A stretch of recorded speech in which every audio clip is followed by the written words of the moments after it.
were with the abuser, did you feel invisible? Yes, spectacularly invisible. There was actually one point where um, I had done a PhD and I was actually the world expert on an incredibly, incredibly small area of knowledge. Okay. I mean, it was like one grain of sand on a beach. But however, I was the world expert. You got a PhD on it though, so that's Yeah, yeah, that's that's right. pretty big deal. Yes. I mean, if I was writing a novel about it, I'd call it My Grain of Sand. My Um, goodness. That might work. it You might know, that actually. I like that title. Yes. But I was. And anyway, this grain of sand was very, very important to a lovely lady who met me because of what I'd written. Okay. And we went to see her in Italy, of course, the country of my heart. And there we were, my ex-husband, me, her and her husband, who were highly regarded people, some of their highly regarded friends. And guess which of the two of us did the talking that night, my husband or me? There's a pretty good chance that the self-absorbed husband did all the talking. Exactly right. He held court about his area of expertise, Not your which, PhD, right? yeah, which was irrelevant. Um, and I just sat there thinking, oh God, I'm so grateful that they won't see what an imposter I am because of the way I'd been told I was nothing, nothing, nothing, stupid. And I was Wow. there to nurture his ego. That was all I was there for. I was in my own right invisible. Was it like he was taking credit for the work that you had done for the PhD? Or was he belittling it and pushing it aside? He was just, this is another platform for me to shine in. You know, you're very Yeah, lucky right. I'm here. Yeah, And right. now, Yeah. Though they're here for you, you should be happy that I showed up to mm, make you look good because without me, your accomplishment would mean nothing. You knew yeah, nothing about gray rocking then. absolutely nothing. I was Saint Sebastian. You were taking arrows and there Yeah, was a beating coming at some point. yes. And when he was vile to me, part of me kind of recognized that because that was the way it was in my home. And you get that from, I hear that from other people all the time too, that when, I'm sorry, but when you say your home, you meant the home you grew up in, or yeah, so yeah, it was just natural for it to happen with you and your husband. I'm sorry, please go ahead. it kind of felt real and normal because it was my experience. What happens is what we experience as normal. So, yeah. So he was awful. He told me all the things that were wrong with me. That was usual. So I thought, yeah, must be right. So I was totally defenseless. And this, you know, it's not really interesting for me to talk about me, but this is what I hear in all of my clients, that often I work with very, very high achievers, Okay. and they have no idea that they're much more intelligent than the person they're with, and they have no idea that the accusations that that person is leveling at them all the Mm-hmm. time are totally out of court. They're not only totally untrue, but they are outrageous. You know, and if someone thinks so badly of you, why the hell would they stay in that relationship anyway? You you find more people today and throughout your career of helping women, mainly women predominantly, right? Right. This happens, of course, to men and women, but speaking to the ladies today, especially with Annie, you find that more and more people that are going through this, as in your case when you went through it, they don't really have a strategy how to navigate in that relationship. Yeah. Why is a strategy important for them, especially when it comes to any aspect of dealing with a narcissist? But today we're talking about gray rocking. Why is it important for them to really plan out how to deal with that person? Well, it's kind of like they're in the middle of the Gobi Desert without Oh, GPS that's a or good one. anything. Okay. So they cannot get their bearings. Mm-hmm. And they just feel that they are, going to die of hunger and thirst fairly quickly. And emotionally, you are dying.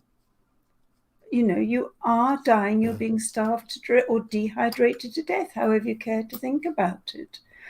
So you need a strategy, but underpinning that strategy is you've got to start getting some sense of the fact that you are not what they say you are, that they have ultimately every right to say whatever the hell they want. I mean, it's deplorable, but it's kind of like Putin in Ukraine at the moment. He actually does not have the right to treat the Ukrainians that way, but he has the power to do it.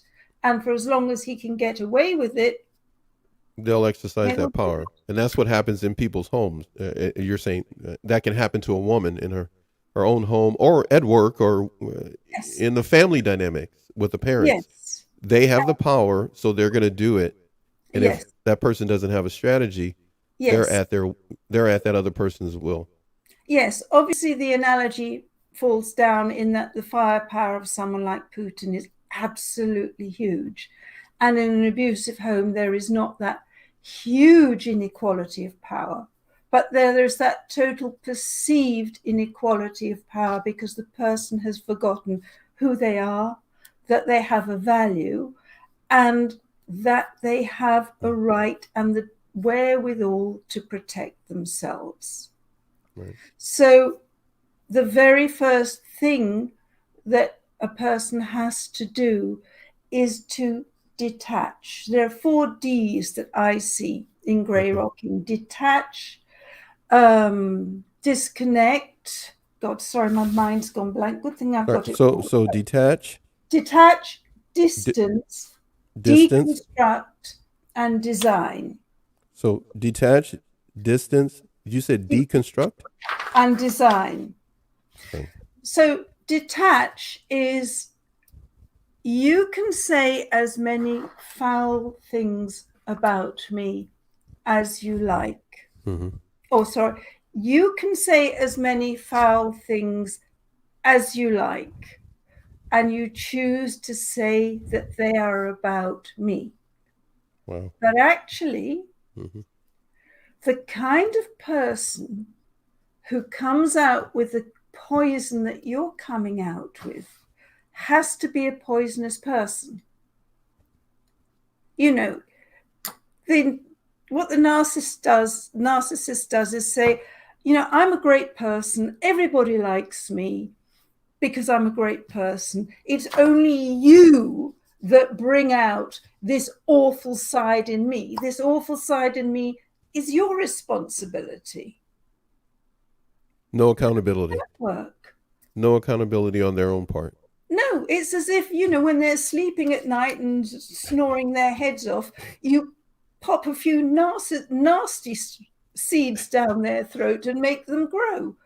Yeah, it becomes the victim's fault all of a sudden, as if they're the ones that's making them this awful person and do mean things. Exactly. Which is thoroughly wrong. Yeah, it's totally crazy. And these people always have a history. They've done it before. They will do it again. When I was getting married, my father was being vile, as usual. And I actually got in touch with the minister in my place of worship. And he said to me, do you know your father's parents were horrible people? He said that to you? Yes, he did. He said they're really unpleasant people. Wow. Because, my father made out, I'm a pillar of the community. I come from lovely people. We're all lovely people. You're the freak. Not true. So internally, isn't that what they're thinking of themselves, though, that they're the freak? I'm just asking. I don't know.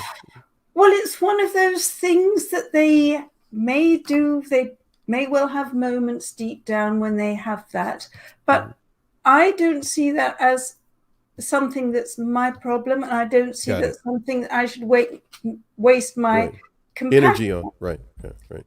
The narcissist apologists say, oh, well, they're very wounded. Maybe they are, maybe they're not. But actually, a lot of us have been very wounded too, and Yeah. we don't do that.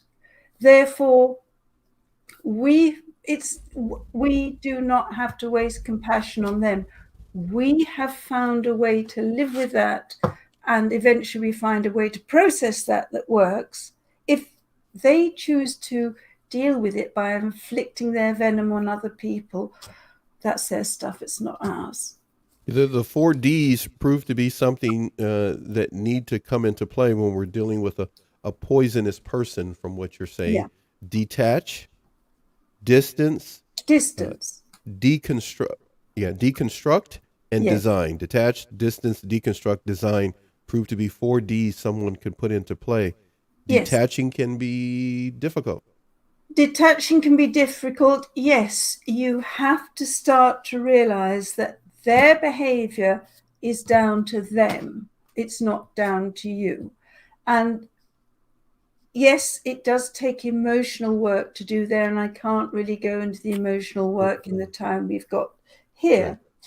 The distancing is an absolutely lovely technique, which in different ways it works very, very well for clients. But basically, it is as if you took yourself, if you just flew a few thousand feet above this person, Okay. and they're going, how much would that affect you from that Right. distance? Not at all. Right. So emotionally, you do have to take yourself away from that person and the fear of what they can do. Because from 3,000 feet up, they look pretty small and pathetic. They're just So a dot. so it's like rising above their behavior. You just have to get above it and look down. So you're saying look Yeah. down at whatever they're doing, because it's really not going to affect you if you look at it from that perspective. Yes. I'm concerned with the looking down thing because Oh, okay. I see what you're saying. people sometimes say you need to be the bigger person, which basically means be Saint Sebastian. Let Yeah. them shoot their arrows at you and don't complain. It can be taken the wrong way without a Yeah. doubt. I see what you're saying. Yes. So it's really literally taking yourself out of that scenario where you are being eyeballed by them and they're invading your space and making you feel small, just going right away. And if you were a mile away, a mile above them, would they affect you? No. No. Yeah. So it's starting to do that in your own head. And then you have to deconstruct. That sounds like I should put a tool belt on or something. To deconstruct sounds like a lot of work. Is it? To deconstruct. The deconstruct, none of this is a lot of work. It's Got the it. mindset shift. Got it. Okay. So, just to give you an illustration at the moment, there's a client of mine who is going to be divorcing her husband. And at the moment, he is fighting over everything: the dogs, the children, the home, his blessed choice of board games that he wants from the marital home that he's no longer living in, Okay. and money. And he is fighting on all fronts. Oh, and he wants it all to be amicable. Okay. And so deconstructing is, what is this really about for him? And what it's all about is his agenda. Narcissists always have an agenda. Okay. Why does he want it to be amicable? Because the closer he can get into her head, the more damage he can do. So amicable means more leverage. It means that she'll be more undefended. She'll be more Saint Sebastian. And now, is that a situation where she can gray rock herself through that, or is this where Yes. she has to stand her ground? Oh, she's strategizing. We are Okay, strategizing all the okay, way through this. okay. Yeah, but so going back to that, the mugs, the dogs, the this, the that. What is this really Mm. about? Wow. Money. Money matters like crazy to a narcissist. Okay. They know how much, they know they're winning, and they have to know they're winning by whether the money seems to be coming their way. Their money and power and control. Everything else is a tool. So it's really important to try and deconstruct what a narcissist is about all the time. They say a load of stuff which is just there to soften you up and to cause Hmm. you so many wounds. It's kind of like carpet bombing. Okay. I'm afraid with this war in Ukraine, Just drop whatever they can, as much as yes, they can. yes, do as much damage Damage, every area to get their primary objective. which is. I'm just want to double check with you on this, make sure I got this right. You mentioned money. My Yeah. camera over here. Money, power, and control. Yes, power and So control we, essentially are one. what was it? No, what was that? Money and power and control. Okay.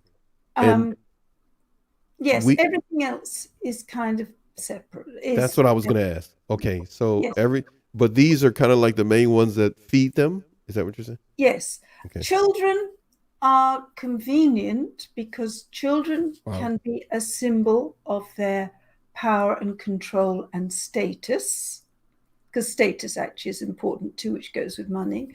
Okay. But what matters to them is getting as much money as they can out Mhm. of you, Mhm. and having the possibility of, what's the expression, of controlling you, sort of pulling on your chain whenever they want. That's Even after the divorce, even why after not? the fact. Why not? If they can, they will. Moving on, moving forward is not a thing for them. Then they want to keep coming back to the same thing that Well, they they just may still. carpet bomb it, carpet bomb. The carpet bombing gets less if you've got children in common and they can. They will really work it. If not, they won't miss if there's ever an open goal, they'll go for it. I mean, mine reappeared 12 years after our divorce because he thought he saw an open goal. There was something, and he sent a message through: tell her she's got to get in touch with me personally to speak about this. And the message went back: tell him that he can go to hell. That is not how I'm going to do this. 12 years later, Yeah. 12 years later, he's as if you were remarried. still property, Yeah. as it were, as Yeah. if you were a chair that he still had and pulled out of the Yes. garage. Yes. Tell her to get in touch with me. So you have to deconstruct what they want. And it's really helpful to know, because a lot of the abuse that they will hurl at you is just the carpet bombing Okay. to weaken you and to have you racing around in different directions, fighting battles on all fronts, so Yeah. you don't know what the real one is. But Another client of mine, deconstructing, if I may ask, deconstructing though, and getting to what they actually want, yeah, whether it's, money, power, control, status, um, once that becomes clear, or a person starts to try to just sit back, don't have a reaction to all the carpet bombing, a person can start to figure out what they want. yeah, Does that make it easier than go to the next one? yes, it does. Because once they get over the fact, oh, he's going for this, you're doing that, Yeah, right, right. oh, this is what they want, then you think, okay, now how do I deal with this? Um, And the main thing is to shut them down. how? Well, how? Well, So it's an involved question. I'm just curious. How do yes. you get to that? So this is design. You have to design your persona with them. So most people, when they're attacked by a narcissist, respond like Saint Sebastian. There they are, exposed to all the barbs, and all they can say is, that hurt me, don't do that. Can we be reasonable? Is there a way we can talk about it? Or, please don't do that. Mm-hmm. And you've got to think, okay, this is not going to happen. They are not going to get away with that. So I've got to devise a way of being with them or dealing with them. Mm-hmm. So first of all, you have to have your overall strategy. You know what they want to achieve. You know what you want to achieve. And you've got to be very clear that you don't know how you're going to do it, but you are going to achieve what you want. Okay. We don't always, we can get lost in the hows. The hows are pointless a lot of the time. Mm-hmm. So one of the huge realizations from an awful lot of my clients is that as you don't owe them anything. Got it. They have been, I'm afraid the only technical term for it is assholes to you for so long that you really don't owe them anything. Therefore, most of the garbage they come out with, you don't have to even answer. Don't even answer. It's a waste of time. Yes. What about in 10 years ago when you did this and you did that? Yes. Whatever. Just whatever. So most you choose what you focus on and what you deal with. The next thing came from a realization from my mother. Okay. Now, my mother was one scary woman. Okay. I really want to ask you questions about that statement, but go ahead. Well, I was going to just tell you briefly. After she died, a friend of my brother's wrote to my brother that he was more scared of my mother than he was of his commander in the Israeli Defense Service, the Israeli Defense Force. I don't know what to say to that. Well, that's a bad woman. She had a presence. Okay. And yes, this goes to a story of when my mother was first married, she was living next door to my father's sister and husband. Mm-hmm. And my mother always said that her sister-in-law was the nearest thing to an idiot that she'd ever met.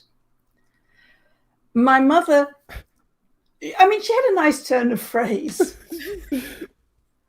You always make me laugh. I don't know what it is. Okay, go ahead. And my mother was doing my father's ironing at that point. Okay. And she used to be a bit surprised by the number of shirts he got through in the week.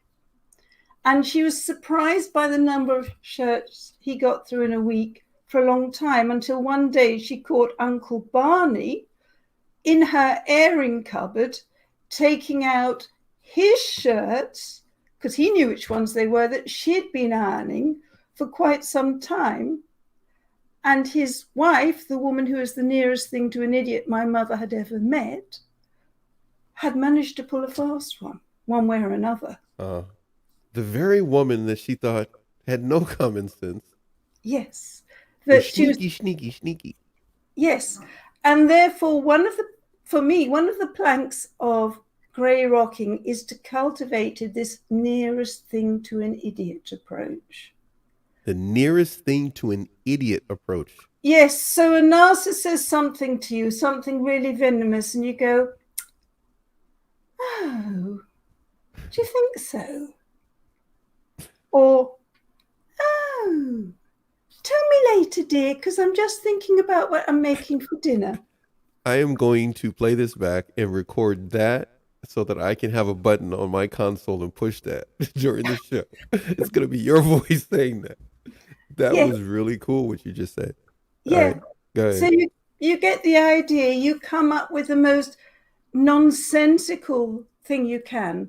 There was a friend of, actually another client of mine, who was being driven mad by a narcissist. And she said, there's this pigeon. And the guy goes, I what? knew I'm going to get the pigeon. Okay, go ahead. I've been waiting for this. Go ahead. And this pigeon's been landing on my balcony for a few days ago. And the way that pigeon looks at me, I think we have an understanding. I mean, I think it might be my soul animal. What the hell do you do with that? So that's one very effective way of shutting down communication with a narcissist. They may abuse you for it, but after a while, if they get a thick wall of, oh, I do think my feet are hurting a bit today, or whatever, it really becomes very unattractive to speak to them. So playing the nearest thing to an idiot, but whatever you do, use the pigeon story. Yes. Make up a pigeon story. Yes. That is still a hit. From you used the pigeon story, I think, when we were on before. Yes, right, and yes. I had so many people telling me, we want more stories about the pigeon. I got like, I think that's the only one, but that is a perfect one, enough to use with a narcissist. Just start talking about this pigeon. Would you say soulmate? It's kind of like, whatever man, is your pigeon, yes, it's my pigeon. I mean, I can talk about my dog forever, and so people who've been silenced for a very long time want to speak their truth. Yeah. And so they try to stand up to a narcissist, which is a horrible idea, because narcissists are very good at waging war. Okay. So you show them your exposed chest and they will start shooting arrows at it, and they will land. So you don't stand up for yourself by arguing with a narcissist. You stand up for yourself by making it really impossible for a narcissist to get to land an attack on you. And the nearest thing to an idiot is one approach that works. Okay. When it comes to being the nearest thing to an idiot, a person may start to think, well, or they could be with a group of friends that text them, call them, and go like, no, you need to say this, and you need to, get in there and open up your chest and show them, beat your chest and swing from the trees and let them know your presence and feel it. No bueno. You need to shut them down and leave yourself with enough emotional bandwidth to think about how the hell you get out of this situation long term. You do not want to use what little strength you have arguing with a narcissist and getting wounded all over again. Okay. So that's one really important thing. Another thing that I found with the lady who frightened people more than the Israeli Defense Force. Lady that, okay. You mean your mom? I do, yes. Okay, okay, go ahead. Fluffy mum. Yeah. Is you've got to know how to talk with them. So, I mean, she wasn't my partner, she was my mother. I used to see her once a week in the later years of her life. And she always kept a rifle to hand. I knew that. She'd always take a shot when she could get one. She would always take a shot when she could get one. Okay. Yeah. And that is narcissists. That's a trait of a narcissist. That's a good analogy there. They take a shot when they can get one. Yes. So and we need to be aware that they're like that. Yeah, they're built that way. Okay. It's, I mean, I learned early on when I was divorcing and just having something to do with her, and she'd say, how are you feeling? And I'd occasionally be stupid enough to say, well, it's been a bit of a hard day, I'm feeling whatever. And she'd go, well, you've only got yourself to blame. And I just go, stupid woman, why did you expose yourself to that? They will take a shot anytime they can. So you've always got to keep one step ahead of them. And you won't if you're in regrets about, oh, why can't she just be nicer to me? You know, why can't she just say the right thing, or he say the right thing? You'll never keep yourself safe if you're in regrets and wishful thinking. But what I found with my mother was that she had her specialist subject. It was a bit of a joke in the family, though nobody quite realized what it was. My mother had a house full of orchids. Okay. Her family bought her orchids for every birthday. She didn't look after the orchids. Her cleaner looked after the orchids, but her cleaner was very good at looking after the orchids. And when you went into her place, it was awash with orchids. And my sister-in-law, and she would show us the orchids, and my sister-in-law referred to them as the effing orchids because she heard about them every time she went. Got tired of hearing the orchids. She got tired of hearing about the orchids. The effing orchids, yes. I'll leave the F with you, but Yes. okay, well, go ahead. It was an enchanting family. The local colour tells you more about it. Okay, yeah. So they hated those damn things, but I realised they were a godsend. How's that? Well, every time I walked in, hi, how are you? Lovely, lovely. Oh, the orchids, tell me about this one. It's doing really well. It's big. This one's doing well. That one's not doing well. Really? It's not doing well? What's the matter? Have you tried this? Have you done that? And we could spend quite a lot of the designated time we had together talking about the orchids. You're a sneaky person. Sneaky, no, I'm sneaky. not. Oh, she goes like, no, I'm not. That was strategy. Beautiful strategy. I value my sanity, but basically, I was reducing damage. This was a deliberate damage limitation control exercise. Narcissists want to get something out of their transactions with you. Okay. My mother had transferred a lot of her worth to the orchids. You know, I'm a wonderful person because I have the effing orchids. So, okay, we talked about them. Nobody talked about the orchids with her as much as I did. I didn't care about the orchids, but I could do it on automatic pilot. So that kept you from having her take shots at you, right? Yeah. Smart move. She got a payoff simply by talking about what she wanted to talk about. It was a safe subject. And the more you can keep it to safe subjects that you choose and you control, the better it is. Now, based upon you saying that, now that takes on a different meaning when we're talking about gray rocking, because now you're able to do gray rocking piece of cake because you come in with a strategy. Yes, exactly. And you get to control the conversation. It doesn't work every time, but the better you work it, the more it works. The other thing about the Saint Sebastian approach is they dominate the conversation.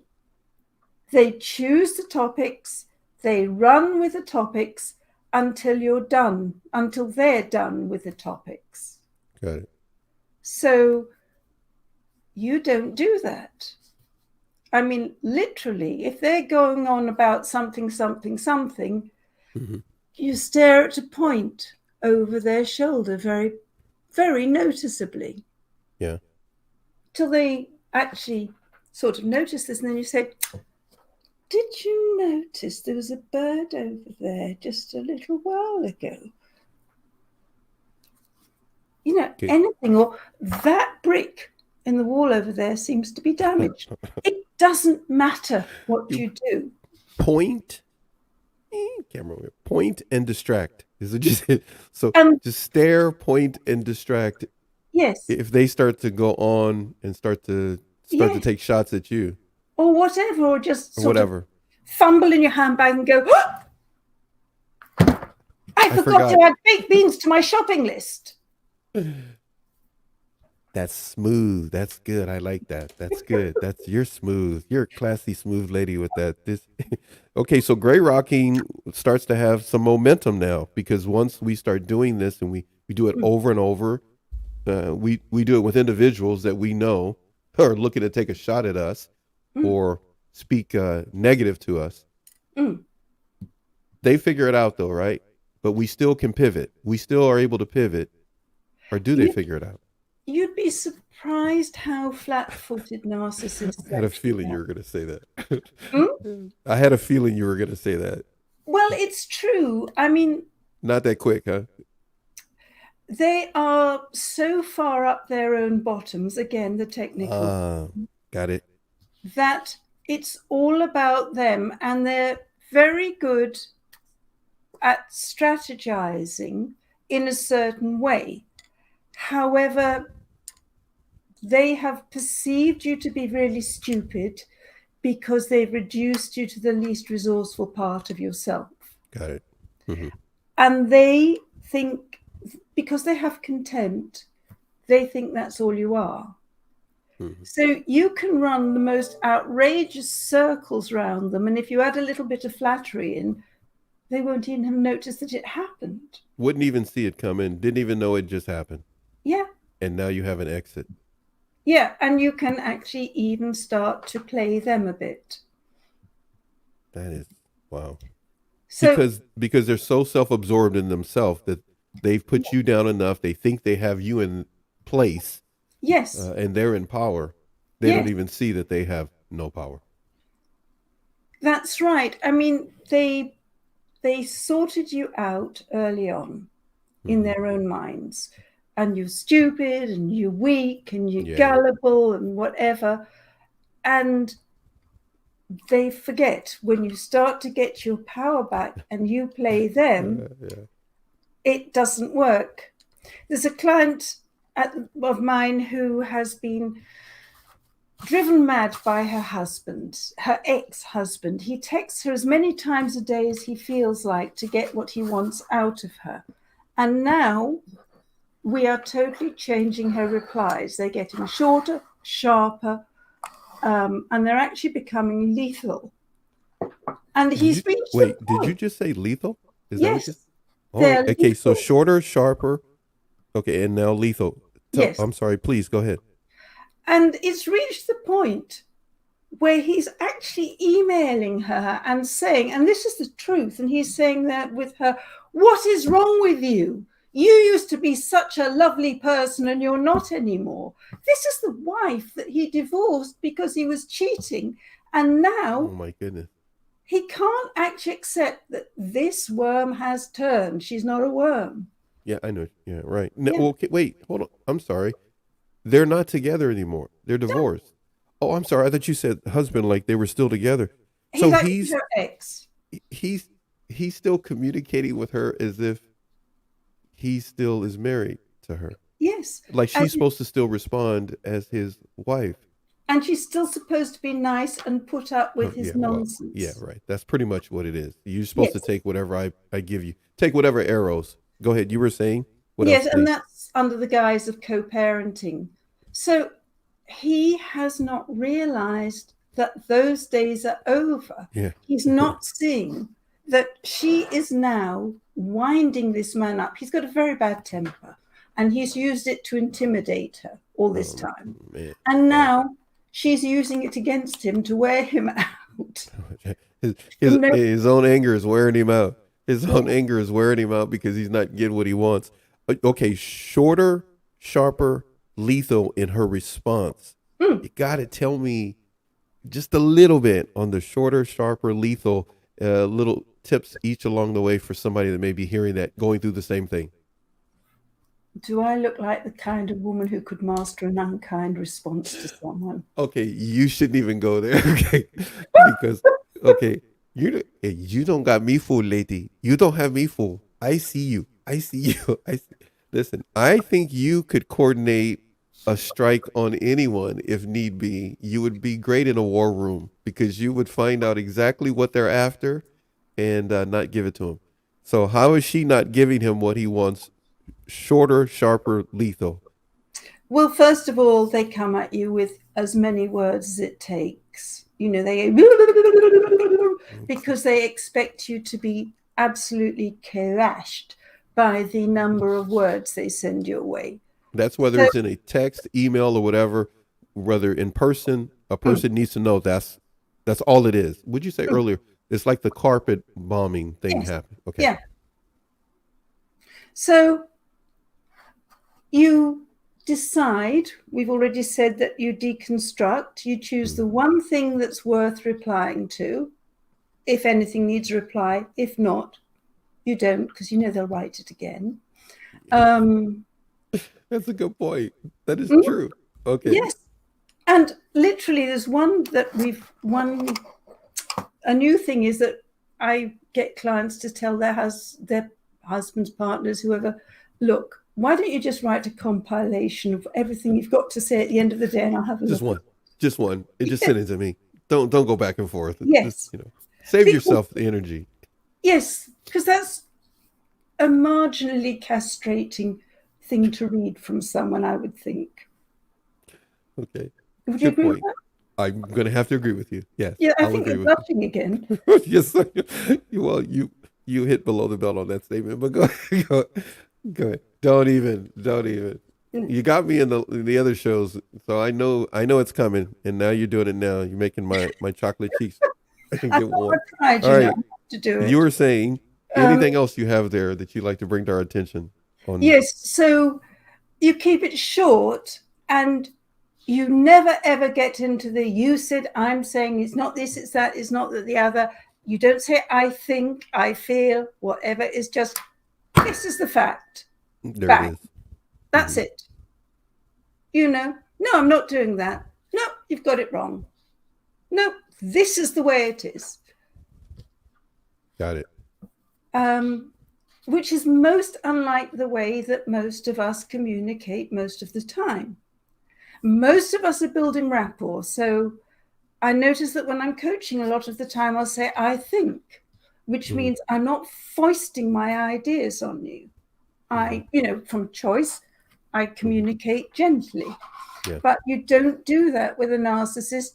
But you bang it out, particularly if you're at a safe distance, like on the other end of an email or a text. Right. In person, you don't go there, but you can resort to the famous narcissist line, I'm not arguing with you now.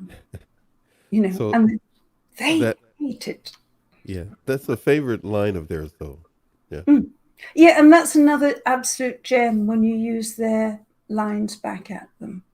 Yeah. Because that's actually what they're doing is arguing with you. Or at least baiting that person into that. If a person gets baited into arguing, they're not prepared with a strategy before they know it. They're in an argument. Yes. They're going toe to toe. They're going he said, she said. Yeah. They're giving in to the frustration of feeling invisible and being treated as if they're not enough. Yeah. Can't give in to that because it'll No, backfire. Is what you're saying? absolutely.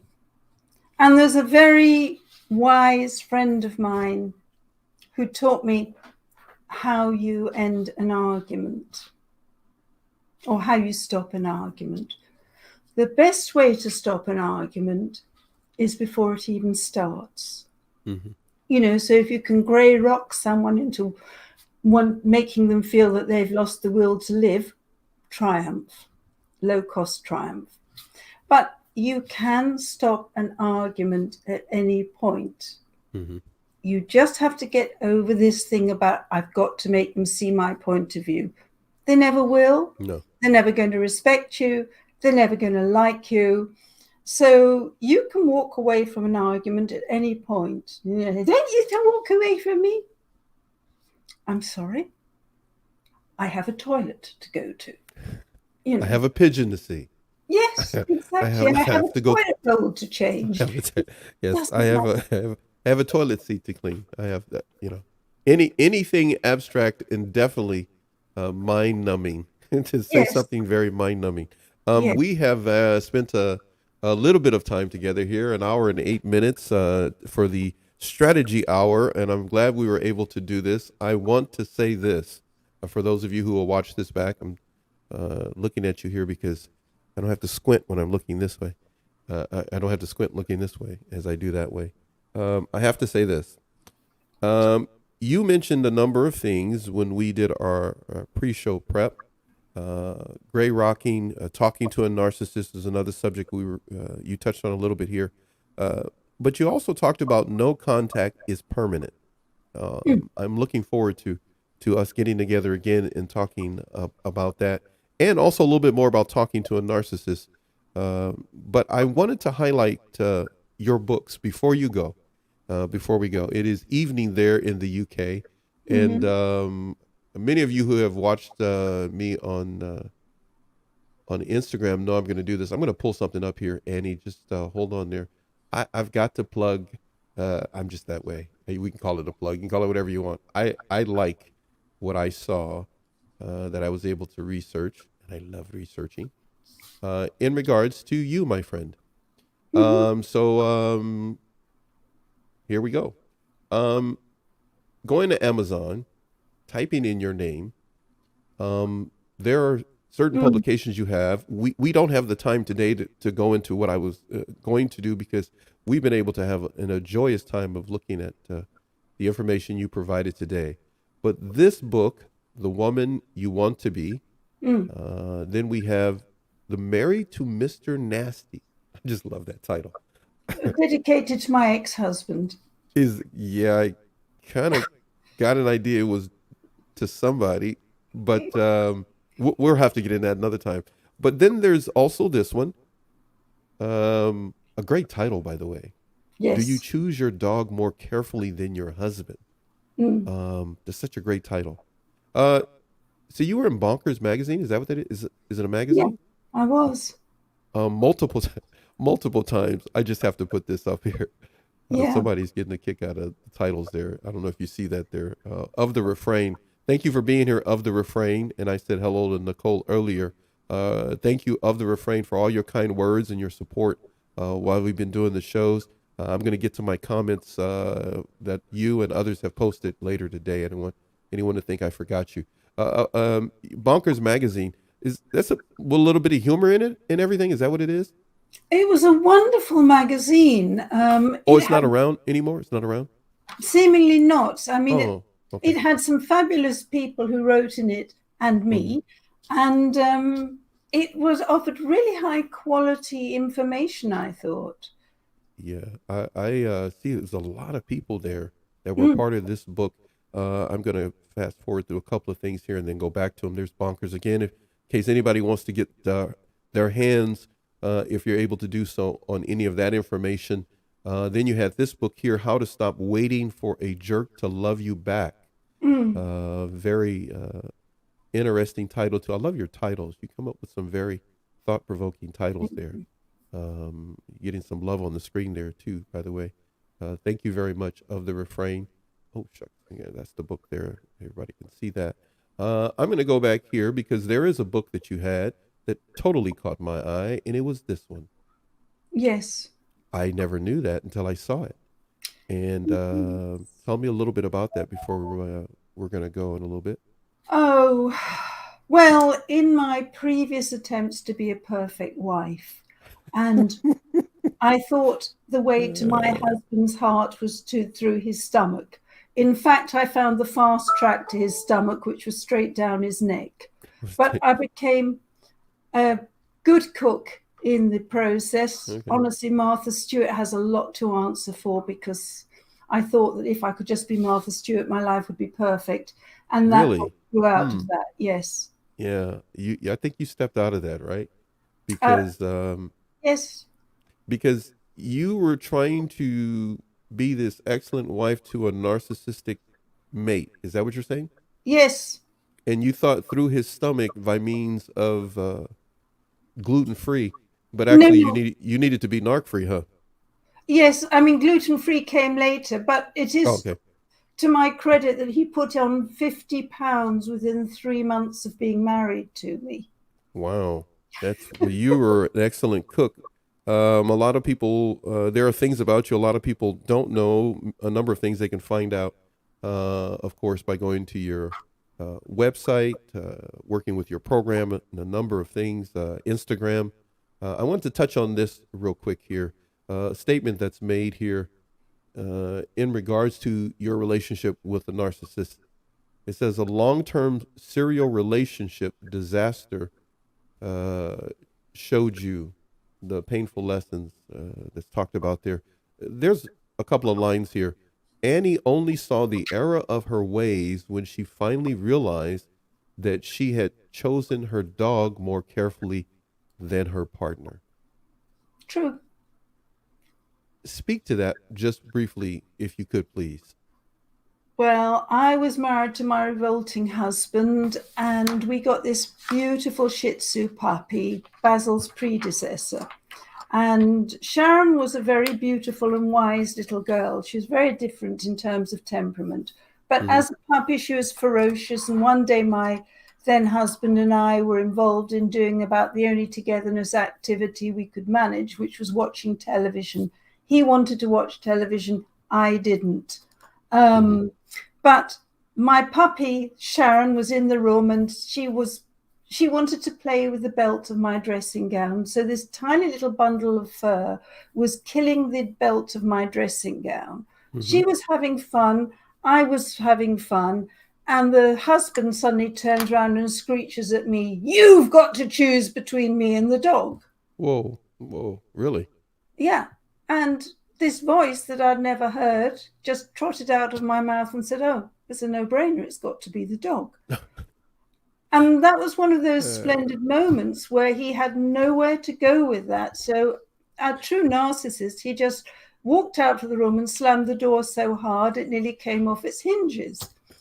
But then I was sitting there in the room with this puppy and thinking, good heavens, that wasn't exactly what I thought. But I researched this dog so carefully. I wanted to get the breed right. I wanted to get the temperament right. I wanted to get the breeder right. I had to get everything absolutely right. And I've got this magnificent little soulful ball of fur. Yeah. And look at him. How the hell did I ever choose him? I chose him because he was there, and he asked me on a second date and a third date, and I kind of fell into the relationship pretty fast. So yeah, I chose my dog much more carefully, and I learned from that. Yeah. And you're helping women today understand that aspect, that so much effort can be into choosing a pet, choosing a dog, Yes. getting the things that they need and so forth, researching, putting energy into it. Or as one of my guests said, very similar to what you're highlighting here, she spent more time picking her shoes than she did her mate. But when it comes to what has taken place in the lives of others, you've seen this happen to others as well, right? Because as you said at the beginning, they didn't have the knowledge. They didn't have the knowledge, totally. And everybody's racing to get to the happily ever after. Okay. But when you think about a house or any kind of building, a huge amount of the work goes into digging the foundations, getting the foundations right. Then the house can go up pretty fast. You know, houses can go up in no time. Yeah. So the hard work is choosing your partner, getting the right partner in the first place, and then the relationship should not be hard work. But if you go settle for a jerry-built relationship, I don't know if that phrase... No, it does play here in the States as well, yeah. Okay, so but if you settle for a jerry-built relationship, you'll be constantly working on it, trying to turn it into something that's fit for purpose, and it never will be. Yeah. No, in your membership program, you deal with a number of different situations, emotions, responses, behavioral situations because they were raised a certain way, many feeling invisible. But I need to put something up. It's your postings. I want to put it up because it's very encouraging information I want to put up there that you provide I had it up earlier, so let's take a look at it if we can, please. You say 5 things survivors of narcissistic abuse need to know. Mm. They're outlined there. First one being you are wounded but not broken. Mm. Second one, it's never too late for you to heal. Mm-hmm. The third one, you have always been lovable and still are. Just in those 3, there's 2 more there.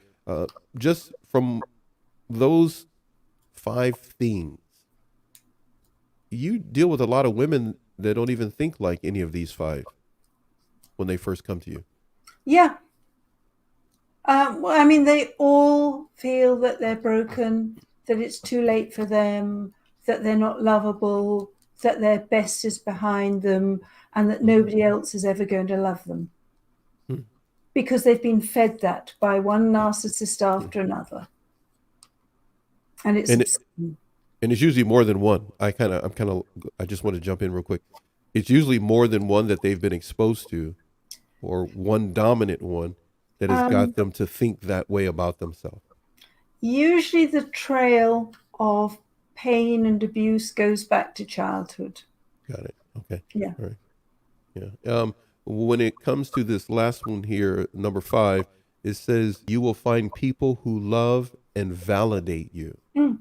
That can seem like a never-ending goal for some when they first start out on their journey. They're just Googling what they're going through, and it's starting to make sense. And it seems like, how do I make my way to gray rocking, let alone find people who will love and validate me? But I'm going to use this word, emphatically letting women know it will get better and it will happen. Men Yes. as well too. Yes. But you do have to start by building the foundation. You cannot go galloping after the person who's going to love and validate you straight out of a narcissistic relationship. You need to do the work on yourself. You need to have enough belief in yourself that you're worthy. I mean, you don't have to believe it 100% of the time, but you've got to be able to glimpse it. When it comes to getting a glimpse of that, people can be a part of your program. I want to put this up for those who are interested in doing so. Thank you so much of the refrain for saying that you will get a chance to rewatch this. You got some love for you. You got love on the screen for you, Doc. The doctor has a sharp mind and a resilient heart. Mm-hmm. Makes her dangerous, and that is a good thing. He What? mentions that he will rewatch the show again. Thank you very much for being here and stopping in. Stay safe. And I need to put this up before I say goodbye to you. I need the audience to be able to see this information you provide here. 5 core elements of healing from narcissistic abuse. If you are watching this or rewatch this later, here with us in the live, you may find it challenging to gray rock. You may find it extremely challenging to hold on to your sanity as you're being, as Annie said, carpet bombed. It just seems like they're blowing up everything to make you scatterbrain. But you're saying healing and moving forward is possible with these 5 different elements that are outlined for us here. Yeah. I'm going to get back over here. It says, let go of wanting them back. Number 2 was forgive yourself for not knowing what you didn't know. Be as kind to yourself as you would to a friend is number 3. Allow yourself the time you need to heal. And number 5 was invest in your own happiness and healing. Oh, come on, Basil. Is he back? Is he back? You put out some really good information there, my friend. Thank you. Bless him. Yes, he is back. Is he back there? Yes. How's that for exquisite timing? Oh, beautiful timing altogether by him being back. I wanted to let everyone know the breakfreemembership.com is where you want to go. Breakfree membership, is that correct? Still, I got that there. People to go and join your membership. Does he?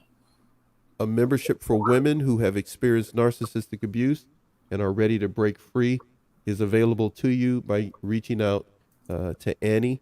And of course, what you will be able to get from the program is there for you. This is the moment of the show, though. I needed to get that information out to those of you who wanted to know about our program. Yeah, we will be able to have this information available for you when we post the show, but you can always go to Annie's Instagram page as well as the website provided. We're going to have to say goodbye, but I have something that I need to show you. I've been waiting to do this. Are you sure you're ready for this? Here we go. I'm not sure you should look at this, Basil. This person is special to you. Look, the expression on your face. I told you I had surprises at the end. So this person is very special to you. Why is Basil special to you? Well, I believe that my dogs are my teachers if you know how to understand them. Now, Basil is a rather he's a rather special teacher. He's not mainstream. He made a career decision very early on not to speak English. And that has served him very well, because it means that I can say absolutely anything to him and he doesn't mind. But he's also taught me something really important, which is that it works the other way as well. That you can say anything to anybody if your tone is gentle enough. And Basil was hard to house train. He didn't believe that house training regarded him because he's a bit of a narcissist in his own right, bless him. And in a dog that works fine. But I have this video that I made, which I didn't even think about Basil doing something. And there's me saying, Basil, you're such a horrible little moron. How could you do that to me? And quite honestly, the more confident you get in the way you treat people and the more confident you get with yourself, Basil, you're being a noisy little moron. The more you can say anything to people in a straight, in a gentle tone of voice, and they will take it. Tone has a lot to do with what you're saying. You're saying tone plays a great part, and we can never underestimate our tone. I was waiting for this. I was waiting for the moment that he would express himself. Yes, well, he did. Oh no, he's gone. I was giving him his tribute before he goes. So you got some love on the screen too, by the way. The dog is great. Wonderful time. Thank you. Oh my God, the pooch is in a tie. Haha, love it. Haha. So of the refrain, thank you very much. Enjoy your day if you have to leave us there. But when it comes to what we've talked about today, before we say goodbye, one last thing here for the dog here. I just think they're so cute. Hey, it's free TV. If, people are gonna not watch it. That's up to them. But I like it, and I know I have dog lovers that watch the show. So beautiful picture. The dog means a lot to you, but you're highlighting what you've learned through the dog is that tone does. People can say a number of things, many ways, but when we gain our confidence, you were saying again before we move on. You can say pretty much anything to anybody if your tone of voice is gentle. So, and that's a huge power, because people live in fear of what people will think about them if they say something. But if your tone is gentle, you can say whatever you want. It's really powerful. When I am going to say to you what I'm about to say to you, I will say it as gentle as possible, my friend. You have helped us. Well, you've helped men and you've helped women deal with the gray rock strategy and trying to protect their peace. I've got so many gray rocks here. We need to have as many gray rock strategies as possible, no matter who we deal with, is what you've come to help us appreciate. And you provided a number of books that people can get their hands on through Amazon. Everyone should please, by all means, do that. you have given us so much information. You're such a wonderful person. You're such a wonderful person. Look, Thank you. there's no way I can make you blush the way you've done it so many different shows with me now. You caught me off guard. So no matter what I say, it's just not going to work. But I know we have been able to spend some time together, Yeah. and we've been able to do a number of different things. But explain this shot to me. This picture of you, when was this? This was a few years back.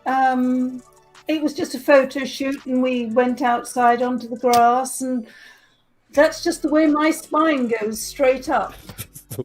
Your spine goes straight up. You look narc free in that picture. Yes, my lovely partner, because I have a lovely partner, was standing in front of me and I was smiling at him.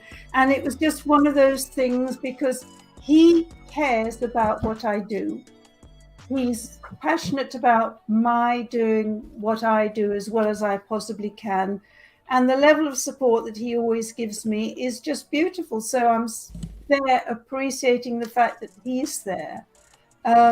Yes, and there's one thing I'd like to say. I do have to go in a second because I should be on another call now, which is that because what we've been through is so traumatic, we think that healing must take forever and must be incredibly painful, and it must be like wading through some very unpleasant substance with a very heavy rucksack on your back. And in fact, healing is all about, I believe, a progressive journey into joy. That is the best way to end the show. I thank you so much for everything. We actually went more than an hour. We went an hour and a half. I know that happened. And you're getting more love on the screen. Everybody's saying you're beautiful. And I love her. Oh, my goodness. Thank you, everyone, for saying that about our guest and how you love her. And she's beautiful. But we have to go now. We'll see everybody again. Go ahead. You were going to say? I just wanted to say, yes, we've gone longer than we should have.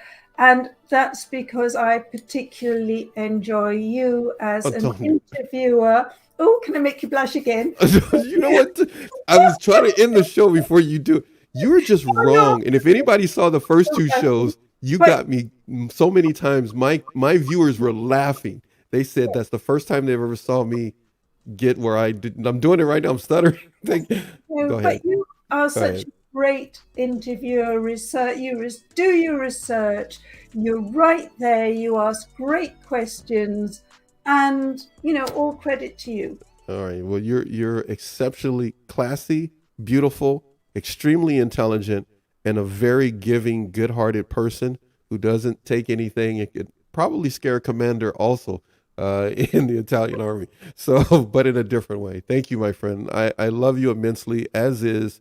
You're great as is, but we got to go, everybody. Thank you for all the love they just showed you on the screen. Mahogany, Of the Refrain, and others that were here before we ever started. We'll get together again. You'll see us again. We're hoping to do another show or two together, and we'll talk to you again, everybody. Thank you very much. Enjoy your evening. Goodbye, everybody. Thank you. Bye-bye.